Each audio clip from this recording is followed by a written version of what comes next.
Salmos, que acabou de ser lido no livro dos Velhos, existe um ser maior que organizou tudo.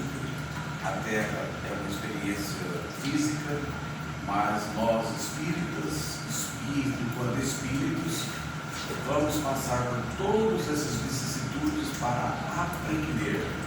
Ninguém vai desencarnar por convite porque é convite, vai desencarnar porque é o dia. Esse é o pensamento, não pode ser diferente. A justiça divina está em tudo. Quantas e quantas outras pestes não tiveram? Inúmeras, e todas reveladas no momento certo em que o povo entendeu, pelo menos um pouquinho, a sementinha que somos iguais. O mundo está na desigualdade total. Nós espíritas não somos diferentes de ninguém, mas nós temos uma concepção cultural e religiosa, teológica, que acaba nos levando à fraternidade. A verdadeira caridade pura é a fraternidade que o espírita faz, porque ele faz que ele nada em troca, ele ajuda os seus semelhantes em nada em troca, não tem bandeira nenhuma de querer pegar alguém e levar para algum posto ou para outro posto. Aceita um obrigado, pronto, acabou. Ninguém espírita faz nada para merecer alguma coisa, não troca nada, apenas e tão somente se abraça com o bem. E é assim, quando você lê o Céu e o Inferno, que é uma das 5 obras de Kardec, ele fala demais sobre essas atividades do espírito, da evolução e das classes do espírito. Então existem espíritos puros. Quando nós pararmos a obra de Sansara aqui e não mais encarnarmos, é porque todo o conjunto do nosso prédio, do nosso condomínio, já alinhou todas as necessárias evoluções de cada ser habitante do condomínio. Vocês estão entendendo o que eu estou falando? Sim. Arruma uma vela. Eu vou mostrar com clareza a ideia. Só não sei se tem vela. Não, se tiver vela no lápis. O lápis serve. Qualquer coisa que eu possa ter uma noção. Faz uma metáfora. Pronto. Esse lápis aqui dá. Tem vela. A vela é melhor. Não. Pronto. Então, quando a gente fala, eu estou me referindo aqui, para concluir o raciocínio, é que essa roda de Sansara não é panteísmo. Panteísmo seria, eu vou evoluir, eu volto para o todo, como se o todo fosse um computador gigante e eu estou evoluindo e estou voltando para ele. Seria panteísmo. Não é. Nós continuamos tendo individualidade. Cid Menezes, em uma das últimas reuniões, chegou até ele a ideia de que ele deveria sair do momento em que ele está buscando as pessoas desencarnadas, tratando e tal, e venceu aquilo ali, que ele poderia, ele não quis ir. Falou, não, eu quero continuar fazendo tratamento dos desencarnados. Então, o grau de pureza dos espíritos, as categorias de espírito, vai chegando a espíritos puros. E aí a conversa é outra, eles se abraçam bem. Assim é essa essência que o espírita tem da fraternidade. Mas quando eu digo que nós necessitamos de alinhar todas as nossas frações, que nós chamamos de personalidades, é isso aqui. Imagina essa vela acesa, essa cabecinha acesa, não tem o resto do corpo, só está a vela acesa, é a sua reencarnação. Somos nós aqui, essa vela acesa. Mas aqui tem vários espíritos que não é a vez dele reencarnar, que é você. Parece complicado, mas alguém já tinha pensado assim? Quem tem dúvida disso? São frações das nossas personalidades antigas Cada personalidade é uma fração. O conjunto de frações, cada um vivendo com um nome, com um jeito, etc, etc, etc e tal. Essa última fração, que é essa luzinha agora, está carregando nas costas esse tantão de reencarnações. Aqui tem advogado, aqui tem meretriz, tem juiz, tem marceneiro, tem homem do campo, tem pescador. Nós temos mais de 100 reencarnações e cada uma delas é uma personalidade. São frações. E hoje eu estou na luz. Eu é quem comando esse condomínio. Vamos dar um outro exemplo? E deixa eu te perguntar, então no caso aí, é um único espírito ou são vários espíritos que se reencarnam, assumem várias personalidades? É uma somatória de espíritos ou uma somatória de personalidades, no caso? Tanto faz como tanto fez. Tanto faz, tanto fez. Por quê? Porque essas frações, imagina a primeira. Tá. Você reencarnou a primeira vez. Vamos supor, você era o espírito de um cachorro. Isso. Evoluiu e você ainda está primitivamente e você vai reencarnar. Não como um cachorro mais, assim como um ser humano, Homo sapiens. Encarnou a primeira vez, certo? Você desencarna. Desencarnou? Muito bem. Essa sua fração desencarnada, ela inicia um condomínio. Outra fração vem para esse condomínio. E ele vai se somando em vários.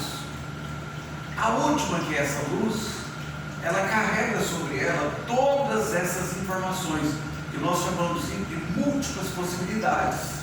Que eu sempre, quando eu estou falando isso, eu mostro o quanto que nós temos de profissões dentro da gente, que a gente sabe fazer um negócio, mas eu não aprendi a fazer isso. Como que eu faço essa comida? Como que eu assimilo isso? Quando você vê alguém conversando alguma coisa, fala, isso eu sei fazer. Quantos meninos já não começam pintando? Quantos já me... Isso são as múltiplas possibilidades, elas estão aqui no condomínio. Outro exemplo é um prédio. Vamos pegar um prédio de 20 andares. Ele tem um síndico. Os outros são condôminos. Síndico, condôminos. Hoje é a nossa vez, nós estamos aqui. Olha a responsabilidade que nós temos. Eu vou mostrar para vocês, falar uma palavra. Mais vale o exemplo do que qualquer coisa. Se você está nessa ponta aqui, e se você quer corrigir na roda de Sansara de todas essas frações espirituais, é necessário que você dê exemplo. Olha a responsabilidade que nós temos com o conhecimento. Conhecereis a verdade vos libertará. Quando você conhece, alivia. O alívio nada mais é do que o desafio a ser cumprido. Alivia, gente. Porque você sabe que você tem que dar exemplo, porque você passa a ter uma noção de que o exemplo é a única coisa que pode corrigir tudo. E quem é mãe ou pai tem uma exata noção. Como que eu vou falar para um filho meu? Não faça o que eu falo. Não faça o que eu faço. Não faça o que eu falo. Ou seja, o exemplo não existe. Vai criar uma confusão na cabeça do menino. E hoje vamos falar sobre a criança querida.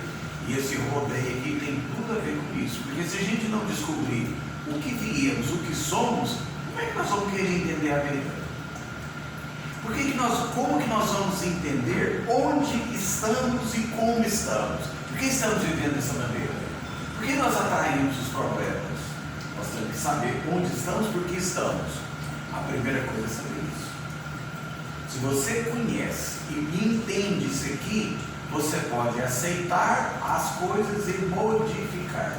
Se você não entende, você não aceita, você não modifica. E se você aceitou a ideia, é porque você está estudando. Eu vivo isso aqui muito através da atometria, onde a gente trabalha, de certa forma, com uma entidade incorporada E essa entidade incorporada vai tratar um consulente X. Quando ela está analisando o consulente, os seus campos sutis, seus corpos sutis, que ela retira todas as energias negativas e chega na essência dele, abrindo a sua caixa arcástica por permissão, porque existe a permissão dele estar ali, ele já abriu a frequência dele, ele já permitiu, porque ele foi lá pedir. E ela vê que nas suas personalidades tem algumas que não estão gostando do que ele está fazendo, dos exemplos que ele está dando. Possibilidade. Estou falando dessa possibilidade. E eu vivo ela direto. Aí, essa entidade, com muita amorosidade, chama o apóstolo. Quando é eu, ele diz: filho, eu preciso de tratar uma personalidade desse filho ou dessa filha que está fazendo com que ele tenha ideias de desencarne precoce, ideias de suicídio ou outros tipos de ideias de ir para o mundo inferior, para o baixo astral. São N as possibilidades. Se eu for citar aqui, acho que não tem nada que falta para mim ver nessa linha de raciocínio. O que a gente faz? Traz o médium se posta na frente do consulente, eu fico do lado e a entidade do outro. Eu como a ponta. Muito bem. A entidade faz o comando para que aquela personalidade incorpore. E a personalidade vem. Quando a personalidade vem, se é um espírito suicida, ele chega como? Com a cabeça toda bagunçada, com tudo atrapalhado. O que o apômetra tem que fazer? Dar-lhe a condição de conversar. Quando ele está sem dor, que parou as dores, porque tem uns que estão com a faca no peito, tem outros que estão com a corda no pescoço, nunca saiu daquilo ali. Veja bem, a ponta de um pavio veio uma outra personalidade, que é uma fração dele, que veio para acudir as outras. E aí, nesse trabalho, quando retira, tira a corda, tira a faca, estabelece, mostra, ó, agora que você está desse jeito, eu vou te fazer uma pergunta. Quem é essa pessoa que está aí? Normalmente a pessoa está dentro dos costas. Ele olha e vê o cordão e fala: sou eu. Sou eu. Às vezes é uma mulher. Às vezes, por exemplo, é uma mulher que está ali. E esse eu que está falando é uma personagem que foi um homem. Observa isso. Aí, conclusão. Fez aquela doutrinação, mostrou, convida essa pessoa para ir para o hospital continuar o tratamento. Como que isso é possível? Como nós estamos dormindo, nós desdobramos e vamos para o mundo. Para onde nós estamos com a cabeça, nós vamos. O espírito dorme.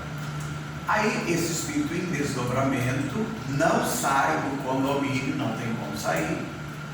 Trata, volta, volta.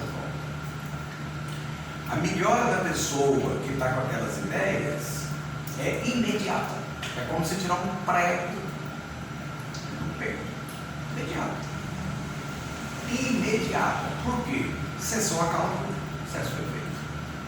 Já peguei caso contrário, da pessoa estar em franco uso do livre-arbítrio para o erro e a personalidade não está gostando. E aí a personalidade vem para a gente pedir ela para tomar conta da ponta do pavio, que é o síndico. Vamos auxiliar, como que eu faço? Está tudo errado. Aí ela quer tomar o lugar. Você não pode fazer isso.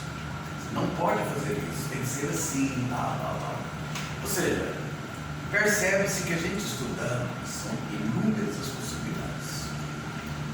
Tudo está conectado, contatado. Nós somos seres individuais, mas temos uma grande responsabilidade sobre o nosso condomínio.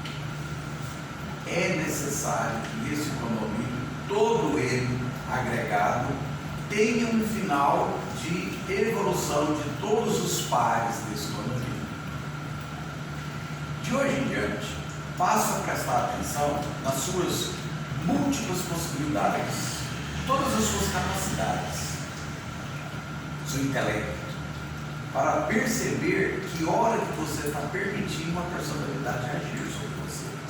Essa permissão que você está dando, você pode até pedir ajuda. Às vezes você vai entrar para alguma coisa, por exemplo, ele presta concurso. O medo afasta a pessoa da retidão. Quando ele está no portal da coragem, ele não tem medo. Olha, eu posso até tomar bomba, mas que eu vou estudar, eu vou. E vai com a cabeça. Ele vai pedir o anjo guardião dele e vai conversar com ele mesmo. Falar: escuta, um de vocês aí, e esses negócios aqui, vai me ajudar. E ele tem medo. Nós somos obrigados a pedir ajuda. Livre-arbítrio é isso. O nosso anjo guardião só nos ajuda quando a gente pede. E ele não faz nada sem ir para a hierarquia. E é um mentor, e é um guardião. E ele vai para a esfera superior, para outros graus de guardiões, que são Exus. E ele, num desses mais próximos da linha de espíritos puros, consegue ter a permissão. Aí ele consegue planear. Tira uma dúvida. Então é importante, é necessário, é bom que a gente procure essas outras personalidades para nos ajudar em algum momento atual? A responsabilidade é sua de ajudá-lo através do exemplo, através da sua vida, do seu Não, cotidiano. quer dizer, tem uma personalidade minha que não está satisfeita com o que eu estou fazendo hoje. Tá. Como? Se cada encarnação a gente melhora um pouco. Como que esse erro de hoje eu ainda estou cometendo, sendo que o outro lá atrás está recriminando? Você entendeu? Como que antes eu não fazia e agora eu estou fazendo? A maioria absoluta das obsessões, ela é auto-obsessão, são personalidades.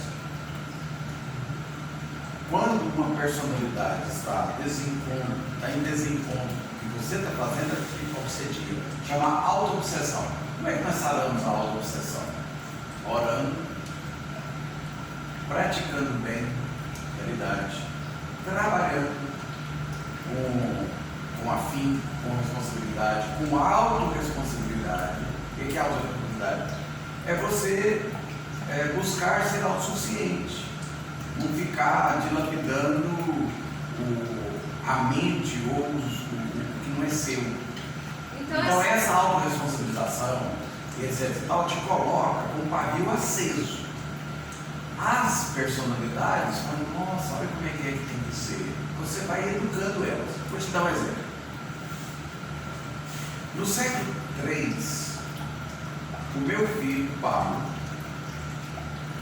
casou e teve 5 filhos, 3 mulheres e 2 homens. O vô Barnabé, em descarte, colocou, ele tem um método de fazer, um arco de luz, chegou e falou: filho, tem uma personalidade sua que foi pai que se separou da mulher e não cuidou de 5 filhos. As 3 mulheres, como na época do século III, as mulheres elas eram obrigadas a dar certo, porque a opressão era tão grande que ela só serviu para uma coisa: prometer, casar e ter filho. Essas 3 vingou. Os 2 homens, não, eles usaram o livre-arbítrio errado e são um umbral. E nós vamos trazê-los aqui e agora. E trouxeram os 2. Eles se incorporaram, ficaram na frente do Pablo. E aí o Barnabé falou para ele: filho, não se preocupe e não fique com nenhum tipo de preocupação. Essas mulheres que deram certo, perfeito, ela já te perdoou, tudo beleza. Esses 2, eles estão por livre escolha. Então, você, pelo seu modo de vida, já corrigiu essa encarnação. Todas as outras personalidades, e hoje o que você faz na vida, já corrigiu. Agora, você vai ter a oportunidade de conversar com eles para ver o mal do perdão. Seu com você mesmo, ele com ele perdão. E ele conversou, pediu perdão, as pessoas aceitaram e foram retirados do umbral para uma nova possibilidade de uma nova reencarnação. Para você ver o tanto que você pode corrigir em reencarnações, que tempo e espaço só existe para nós, homens da Terra. Mas tem espíritos que ficam 1.000, 2.000 anos perdidos no tempo. Primeiro, quem não tem olhos não enxerga. Desencarna, não sabe para onde vai.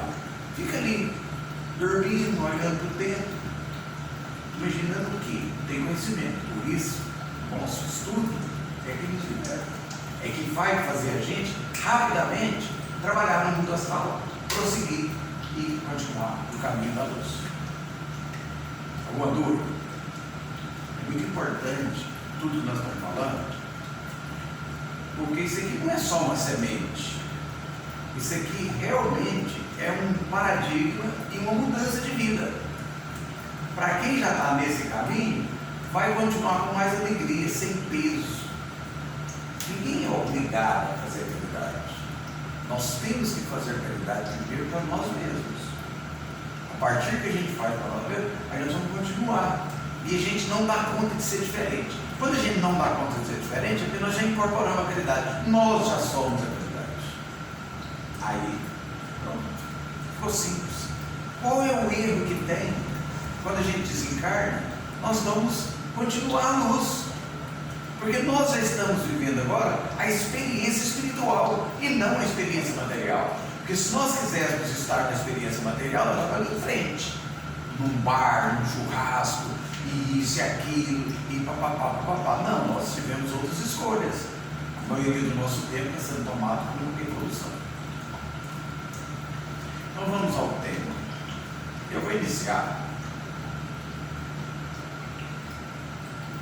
Primeiro, mostrando que os conhecimentos que eu vou trazer agora,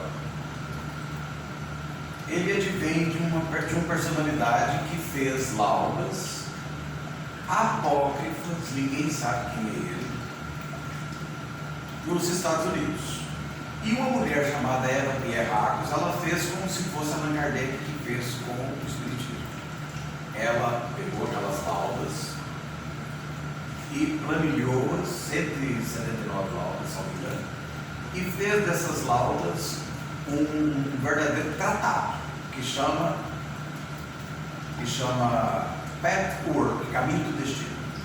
E ela chama-se Eva Pierracos. Então, quando ela lançou isso aí, vários psicólogos, principalmente psicólogos, resolveram aderir a essa linha espiritualista, que foram até a cidade dela, nos Estados Unidos, e lá era curso caro, que ela adotou, que ela tinha que viver disso, ela sobreviver disso, e ela cobrava, quer dizer, cobra até hoje, ela está viva. E ela foi ensinando, e esses psicólogos, isso, aquilo e tal, e eles são chamados de facilitadores. E eu estudei durante 8 anos com uma facilitadora maravilhosa, que é a minha amiga, que trouxe para a gente aqui para Goiânia, chamada Ilamar. Ela trouxe todos os ensinamentos. E nós, alguns fizeram de sem profissão, inclusive. E eu adotei uma outra linha. Então, eu usei isso para fazer palestra. Então, quase todas as palestras que eu estou proferindo lá na Fresna, nos outros locais, sempre eu adoto os ensinamentos da Eva Pierracos, do Pathwork, que na verdade é um ser iluminado que veio à Terra, fez e não quis nem que o nome dele aparecesse. Muito bem. E qual foi esse tratado? Primeiro, ele, fazendo uma síntese, ele traz um ensinamento muito interessante. Que nós, ao encarnarmos no condomínio que nós estamos, nós temos a responsabilidade do exemplo. Primeiro. Segundo, nós somos responsáveis por tudo que acontece com a gente. Por tudo. Se você olha a sua vida e vê como está, você é responsável. Não é pai, não é mãe, não é tia, não é irmão, é você. Todo tratamento com patchwork, não existe o outro, só existe você. Você tem que tratar de você. Você não pode passar para outra responsabilidade que é sua.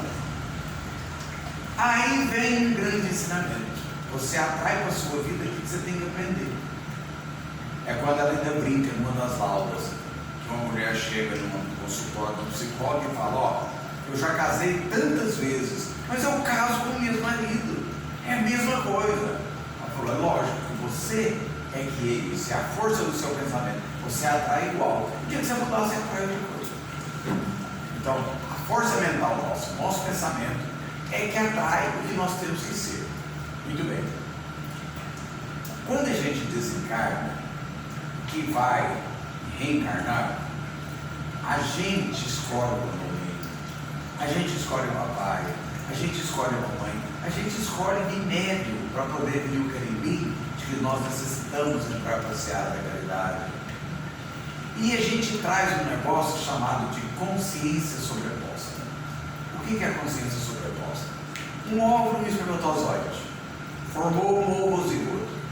Neste momento chega o espírito, junto com ele a consciência sobreposta. É como se fosse um sopro divino. Ele traz o momento exato de cada vicissitude que tem que passar, até o momento de se encarnar. Está tudo impregnado nesse perispírito que está sendo formado. Vou dar um exemplo, por exemplo, de alguém que suicidou com 20 anos de idade. Eu vou reencarnar neste condomínio. Eu tenho alguém lá que desencarnou com 20 anos por suicídio, corda no pescoço. Muito bem, seja qual for, um exemplo hipotético.